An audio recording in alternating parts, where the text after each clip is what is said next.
সাই বাবা বলতেন সবকা মালিক এক। তুমি যে রূপে ভগবানকে পূজা করো না কেন, তুমি ভগবান সবাই এক, সবার মালিক এক। হ্যাঁ, সে মানে রাম রহিম এক।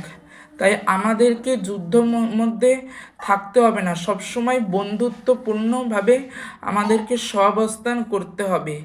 সাই বাবাকে অনেকে মনে করেন অন্য ধর্মের, আবার অনেকে মনে করেন হিন্দু ধর্মের, আবার অনেকে মনে করেন উনি দত্তাত্রেয়র অবতার, অনেকে মনে করেন উনি নারায়ণের অবতার, অনেকে মনে করেন উনি শিবের অবতার, অনেকে মনে করেন উনি গজাননের অবতার। যে যেমনভাবে পূজা মানে, কিন্তু সাই ভগবান ঈশ্বরের অংশ, যিনি মানে একদিকে আমাদের পশ্চিমবঙ্গে রামকৃষ্ণ পরমহংসদেব, আর অন্যদিকে মহারাষ্ট্রের সিডনিতে সাই বাবা। হ্যাঁ, যিনি এক মসজিদে থাকতেন এবং মসজিদে থেকে ধুনি জ্বালিয়েছিলেন আগুন, সেই আগুনের আজও জ্বলছে। হ্যাঁ, কীরকম অদ্ভুত বলো বলো। অগ্নি পূজা মানে অগ্নি পূজা যেটা ইসলামে বারণ, তবু সেই মসজিদে আগুন জ্বলতো এবং ওই মসজিদের নাম রেখেছিলেন দ্বারকামাই। ওখানে হিন্দু মুসলিম সবাই তার সাথে বাবা বাবা সবার সাথে মানে কথা বলতেন, সবাইকে বোঝাতেন যে সবার ভগবান এক। তাই আমাদের মধ্যে যুদ্ধ করা উচিত নয়, লড়াই করা উচিত নয়, সবাই যেন মিলেমিশে থাকি। হ্যাঁ, যেই রাম সেই রহিম, যে কৃষ্ণ সেই শিব।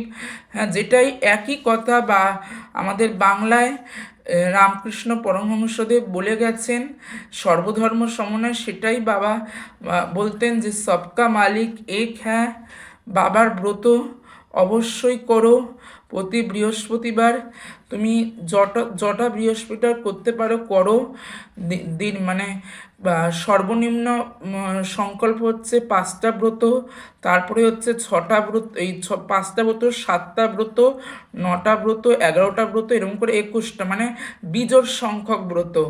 হ্যাঁ, দেখবে তোমার অনেক মানে মানে যেটা কামনা করছো নিয়ে ব্রত, সেটা পূরণ হবে। আমিও এই ব্রত আগে জানতাম না, একজনের নির্দেশে করি।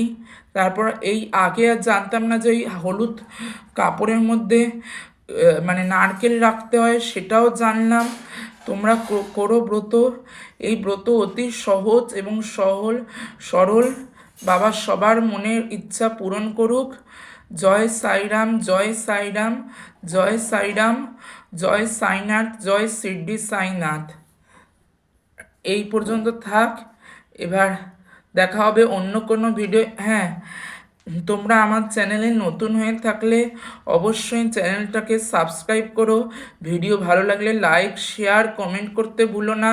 আর যারা ফেসবুকে আছো তারাও ফলো করো, কমেন্ট করো, শেয়ার করো, লাইক রিয়াকশান দাও। হ্যাঁ, আজ এই পর্যন্ত।